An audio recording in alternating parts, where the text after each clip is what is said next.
Hi, I'm Mike Swain, and this is Stu Yamatake, my assistant.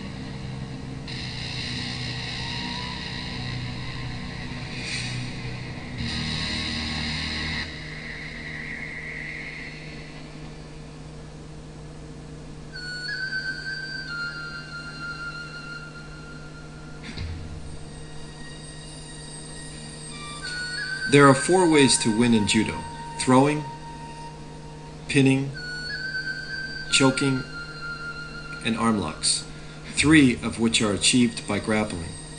Therefore, it is important that a student have a strong base in grappling in order to build their confidence in executing their standing techniques.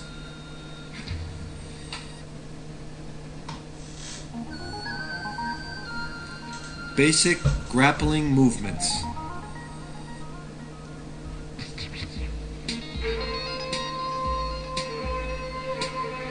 In Lesson 1, the first movement I teach is what I call the beach ball theory. The idea is to stay tucked in a ball while moving in different directions. Start by rocking front to back, then side to side. Make sure your head is off the mat. Increase your rocking, then kick your legs over your head side to side. In theory, when you jump on top of a beach ball, you roll off. Therefore, from this position, you can better defend against your attackers. Also, this drill familiarizes your student's body to the mat. The key points to remember are: keep your elbows and your knees close together. Your head should be off the mat and your chin tucked in. Try not to stay on your back. Stay on one side or the other. By staying on your side, this keeps your opponent off balance.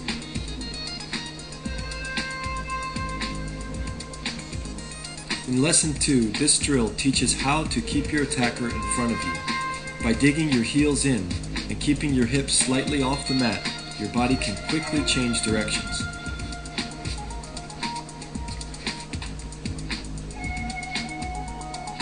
Next, have your partner move side to side and try to keep him in front of you. If you let him pass your legs, then half your defense is gone. This is a critical moment in grappling that you must prevent from happening. As in standing judo, the goal is to use your opponent's strength against himself. By using your legs and feet as hooks on his legs, this makes your partner pull you around instead of using your own energy.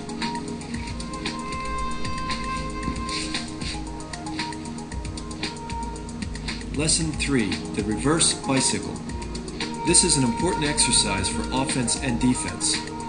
First, put your hips into the air, touch your knees to your chest, and kick your heels while extending your legs. Next, while lying on your back and moving side to side, keep your hands in front of you, touch your knees to your chest, and fully extend your legs, kicking with your heels. Here's a practical example of how the reverse bicycle is used to turn over your opponent.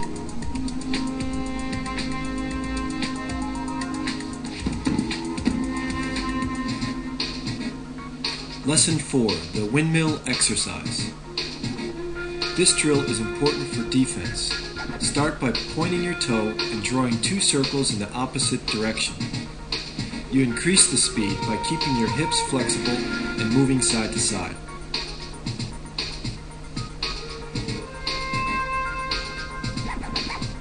In a practical application, you can see how your feet can be used as 2 more hands by blocking your opponent's arms, hips, and legs.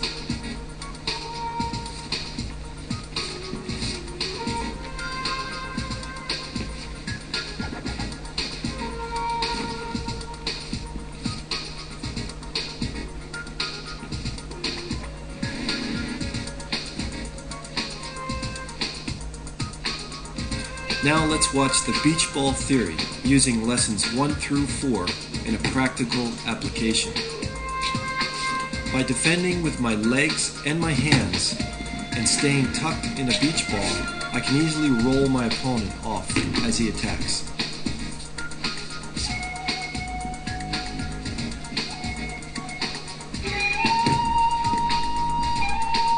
Lesson 5, Mat Pulls. This is an essential exercise to learn how to pin. The key points are to keep your head up and look straight forward. Pull only to a 90-degree angle in your arm. If you pull too far, your hips pop up and you can easily be turned over. Keep your hips down and legs spread apart while digging your toes into the mat.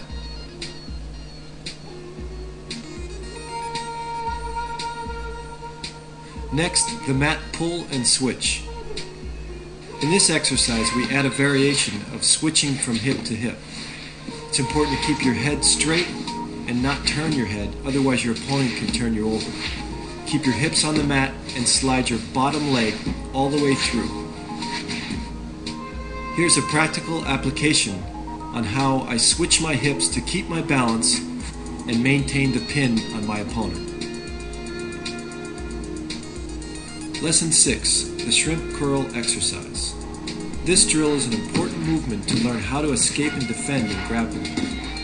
Move your body across the mat while curling like a shrimp.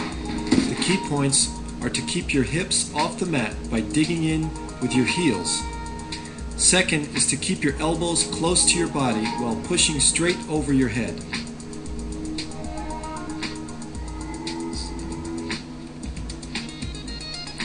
The reverse shrimp curl. Now let's try the same movement backwards. Keep your hips down, elbows in, and pretend you're pushing your opponent away while curling your body into a shrimp. Always keep your head off the mat and your chin tucked in.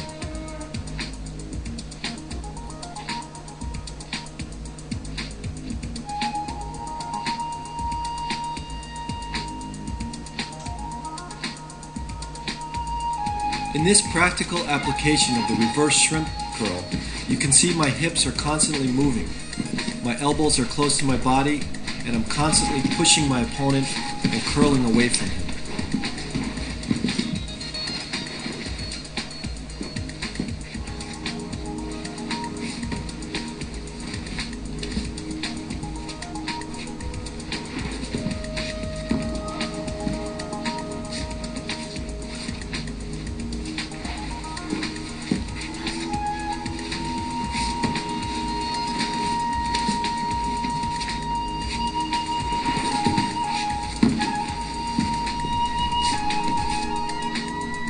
In this last exercise, here's a great way to increase your hip agility. Pull yourself across the mat, sliding your bottom leg through up to your hip. Try not to use your arms or legs. This is a little bit difficult for beginners, but it can be a lot of fun.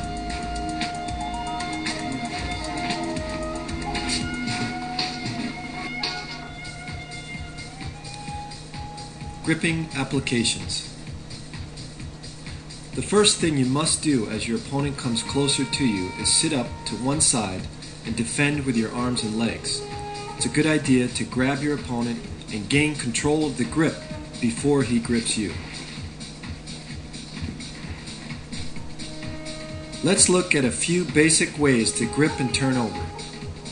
In our first gripping lesson, the leg sweep, cross grip your opponent's lapel and hold the sleeve just below the elbow. With the bottom of your heel, push his knee out and pull forward on the sleeve. Your other foot stays inside his legs and kicks up to force his body to turn over.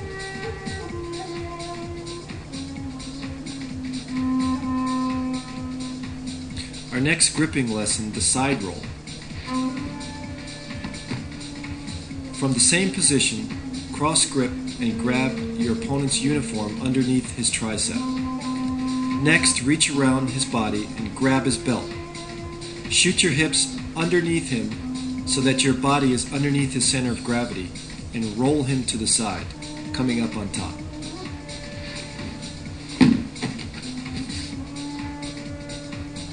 Let's look at 3 basic ways to start a free practice in grappling. The first is back-to-back. This is a good way for beginners to start because it forces them to turn and face each other in the proper position.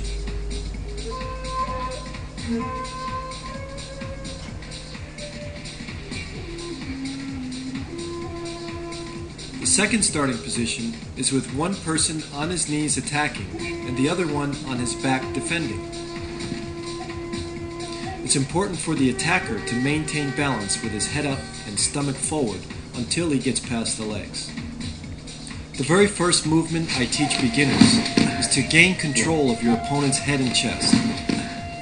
From a kneeling position, break through your opponent's defense, bear hug his chest, and control his head by applying pressure underneath his chin with your shoulder.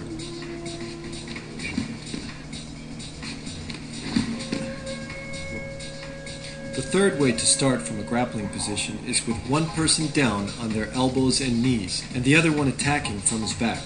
This position often occurs in judo after a failed attack, or the person blocks the attacker and brings him down to the mat. Because this is the worst position to be in, you must quickly turn and face your opponent. The first thing I do is keep my elbows in and my hands up to protect against a choke or arm lock. Next, I quickly turn and face my opponent. This puts me in a much better position to attack or defend my opponent.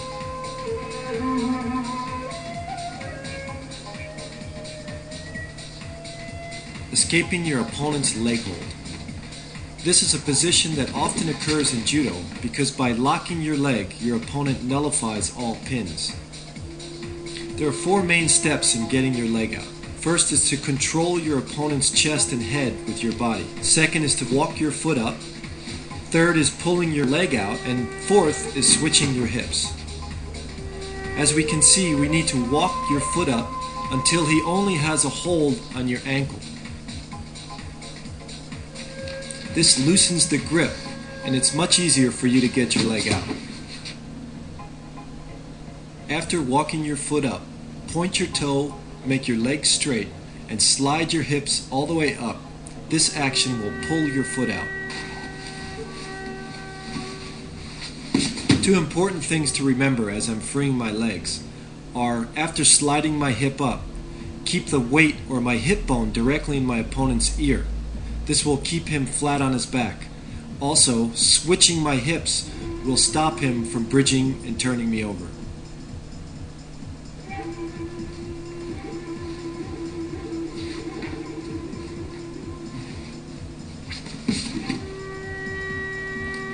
In the second option, after walking my foot up, instead of switching my hips, I go directly into the pin. After walking my foot up, I pull my opponent's leg, then I push it and place my knee flat on the mat. It's important to use my body weight to pin my opponent's shoulder and head to the mat.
Osaiwaza, holding techniques.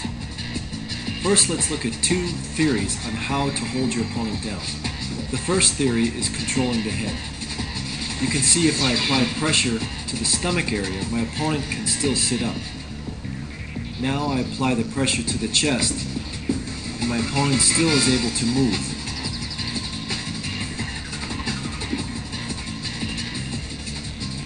If I apply the pressure to his head, this controls my opponent's body and keeps him more attached to the mat.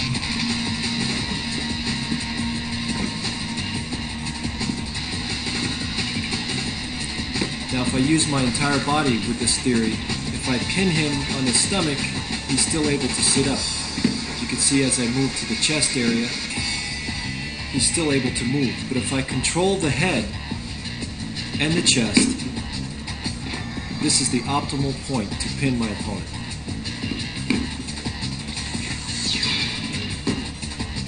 The second theory is in weight distribution. I call this the sack of rice theory, where my body has to float and glide on top of my opponent, much like a sack of rice. The most important thing is that I keep my chest pinned to his chest and keep my body relaxed. This way I use his energy against himself.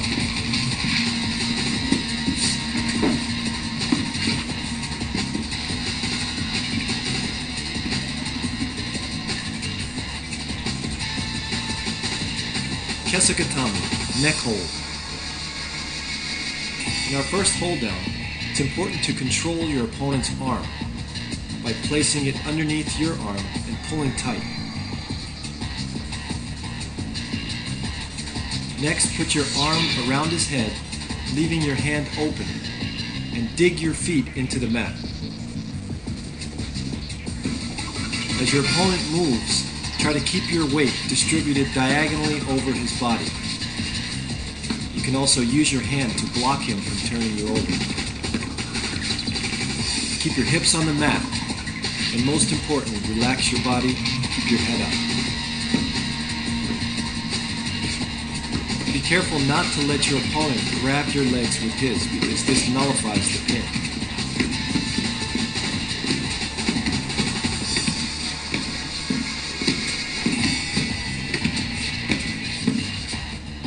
A variation of this hold down is to grab the inside of your leg. This applies maximum pressure to your opponent. But be careful not to get rolled over, because your hand is not free to protect you. In this next variation, instead of holding around the neck, my arm is underneath his arm. The weight distribution is the same. What's important here is that I switch my hips to enable my body to maintain balance. A key point in this variation is that I constantly pull up on the arm to control his body. Escaping from Kesagatami. In this hold, we first turn our body in order to put your leg underneath his center of gravity. It's important to switch your hips hard to get your leg underneath. The next step, once we're underneath, is to bridge up and pull him diagonally over my far shoulder.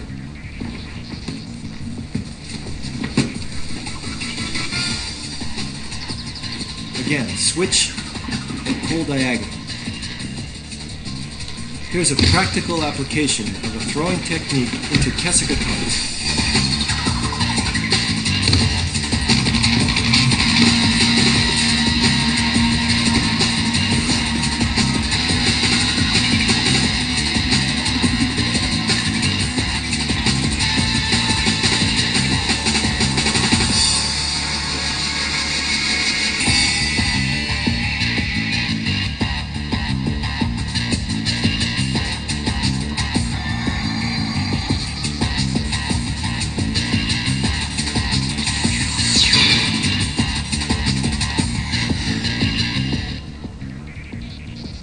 Kamishiho Gatami, upper four quarters hold. Grip around both of your opponent's arms and grab the belt.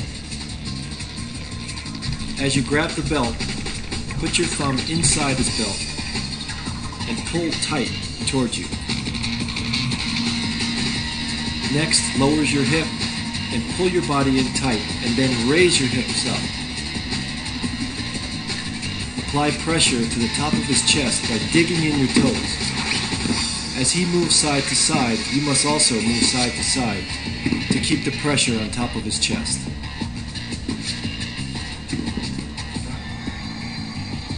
In a variation of this hold, this time we hold one arm around his arm, grabbing the belt, with the other arm inside his arm, also grabbing the belt. The difference between this and the last hold down is that your hips must maintain pressure on the mat. Keep your hips down and your head up. Escaping from Kamishio Gatame. First, try to run your opponent in a circle, as if you were to gain control of his leg and nullify the pin. As he moves his body around, we simply turn him over and put him in the same pin.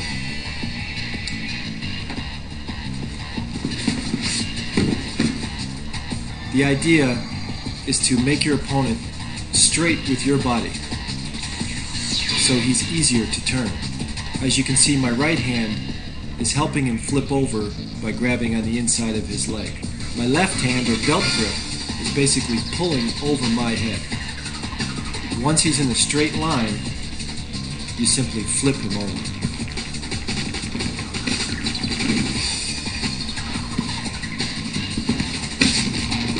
When you go for that initial belt grip, use your whole body to come across his shoulder and grip as deep as you can. You do this by switching your hips. Here's a practical application of a throwing technique into Kamishio Gatame.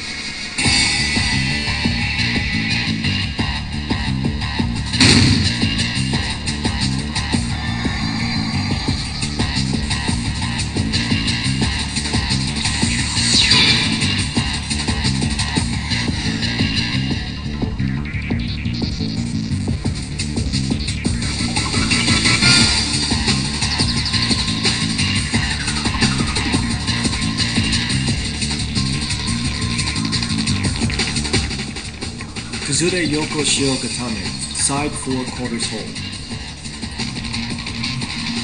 In this variation of Yoko Shio, you take a belt grip by grabbing all the way down his spine and pulling his head in tight. With your other hand, you grab inside his thigh, keeping your knee slightly bent to protect him from rolling into you. The idea is to maintain control of his head and keep it sideways. Again, grab the belt directly down the spine, pull your elbow tight, and grab the inside of his leg. Keep your hips down and dig in with your toes. And keep your head up.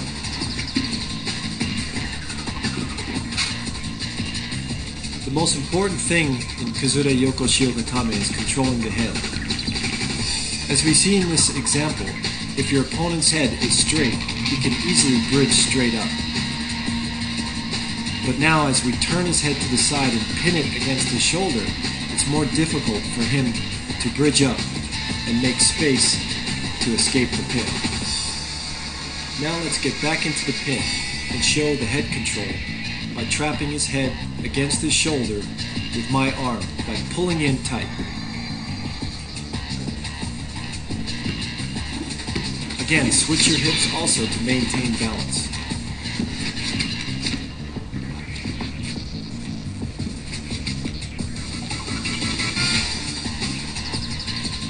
Escaping from Kazure Kamishio Gatame. First and foremost is to get our hand inside and underneath his body. Once I do this, I use my whole body to arch and bridge up and push that hand through. Again, put the hand underneath his chin, drive it through, and turn and face him. Now if your opponent holds on the opposite side of your neck, we simply turn the other way. Again, work your hand underneath, in between your body and his body, and shoot it out. Push against his head to make some space in order to get your arm through.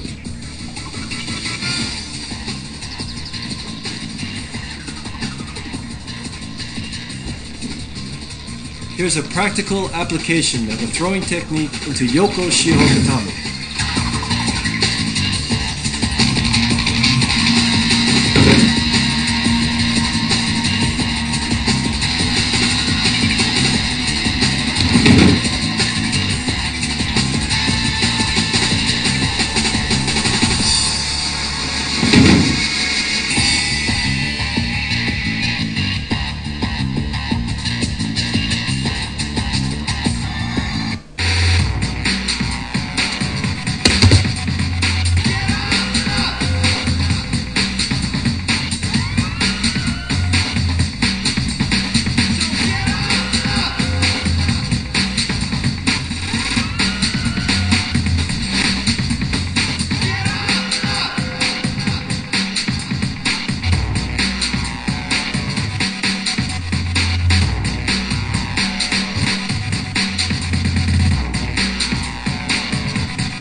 Setsuwaza, arm locks. Safety is the most important thing in teaching arm bars. Make sure that the student understands that if he taps twice, this will relieve the pressure. This is called the tap out, and this is the best way to prevent your students from getting injured.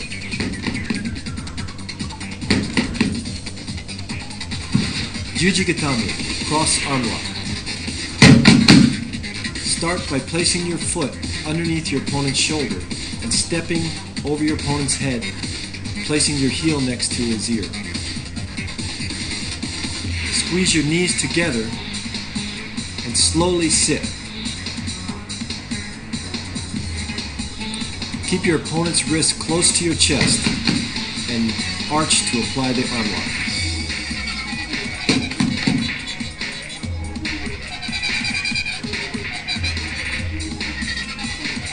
Let's take a look at the wrist control. By holding your opponent's hand and keeping his thumb up and pinky down, this enables you to apply the arm lock in a more effective way. As you pull down, arch your hips up for maximum pressure. It's very important also, as you sit, to stay close to his body. The most important thing in this arm lock is to control the head and the arm by squeezing your knees together. First, you must have this control before you can apply the pressure.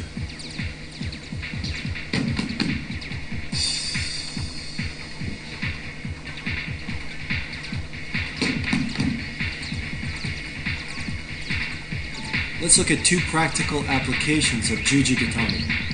From your opponent attacking from the front, scoot your hips in and flip him over into Jujigatami. Breaking it down, first control his sleeve grip, scoot in, and turn him over.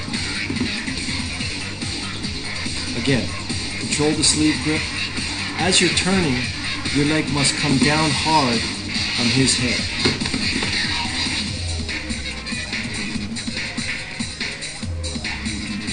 Once we're in this position, clamp down and maintain wrist control.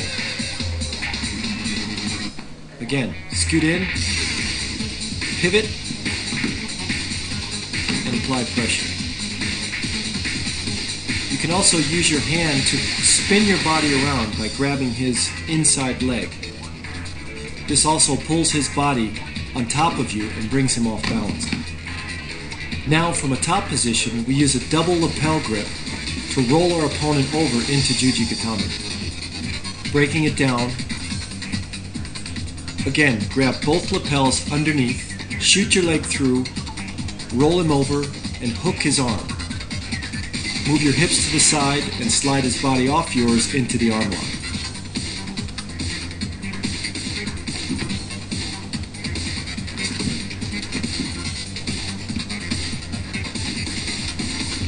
In this next variation, instead of shooting your leg through, you simply post your knee right by his knee and pull his body over. This makes it easier to turn his body. Again, as you roll him over, control his body, then push him off your hips to get the arm lock.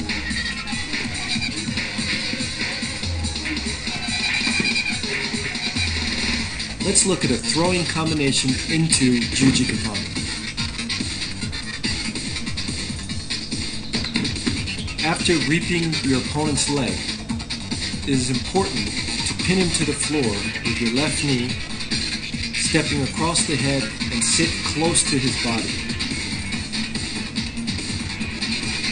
The main point is that you trap him on the floor before you step through.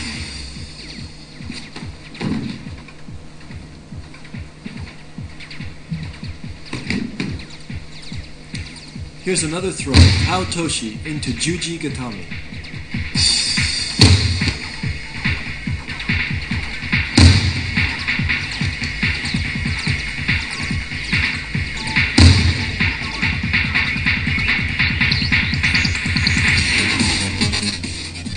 Udegarami, entangled arm lock.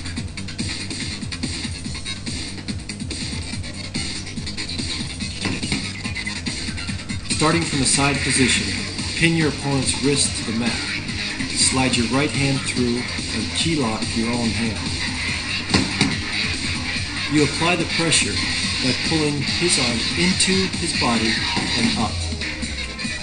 Again, key lock, pull in, then up. The next variation is a reverse Udержание. This time, we're applying the pressure in the opposite direction.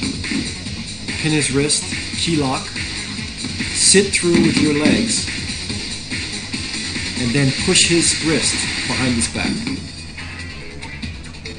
Be careful not to pull your body up too quickly, otherwise he can turn you over.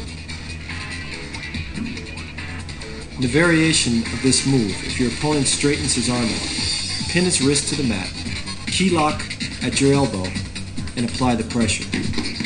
It's important to pinch his elbow in between your shoulder and your forearm. Maintain the wrist to the mat and lift up with your forearm.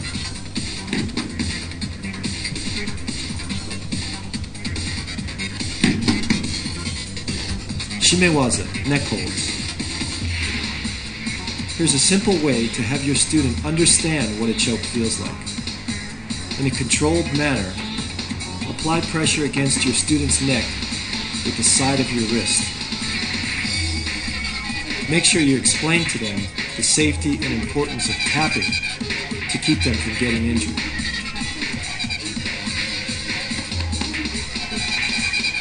Another easy technique for them to familiarize themselves with choking. Simply reach inside the lapel, thumb and palm facing out. Then pull your opponent down into you while crossing your arms into your chest.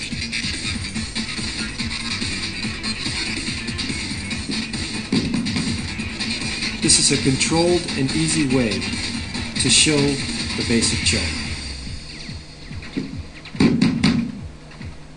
Hadakejime, the basic choke lock. This choke is done without grabbing the gi material. Simply put your arm across the front of his neck, grasp your hands together, and apply the choke by pushing your shoulder and making his head move forward.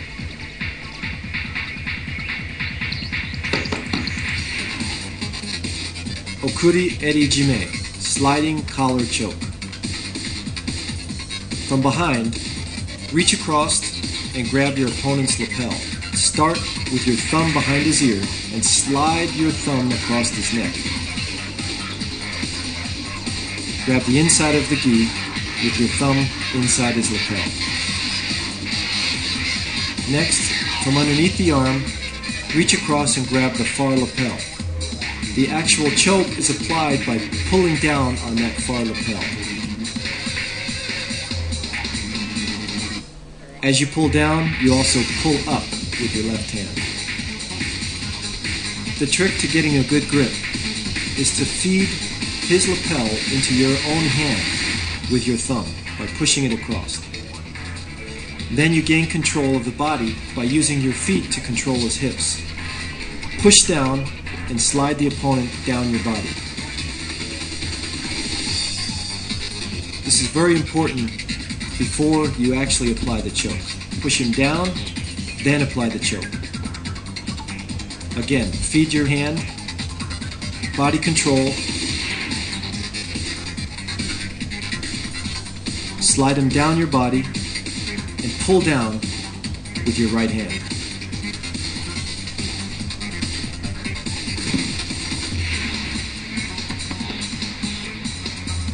Kata hajime, single wing choke. In this next variation, instead of pulling down on the lapel with our right hand, we come across and underneath his arm and put it in back of his head. Again, hook his elbow underneath his arm and back of his head.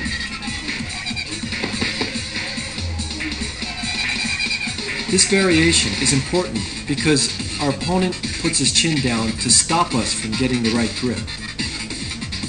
So instead, we hook the elbow, fall back, bring it behind his neck, which opens up his neck for the choke. When you're falling back, it's important to control his hips with your legs. Again, our opponent stops us from getting the right grip, so we fall back underneath the elbow and apply the choke.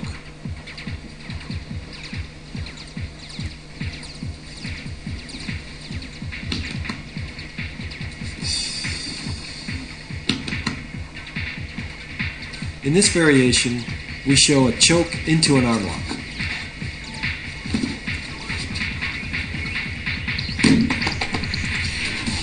Your opponent knows that you're going to go in for the choke, therefore he holds his arm down so you can't bring it over his head. Simply push his head across into the arm lock. As you fall back, try to pull his arm up, but he stops you. Push his head down, put your leg over the top into Jujigatame.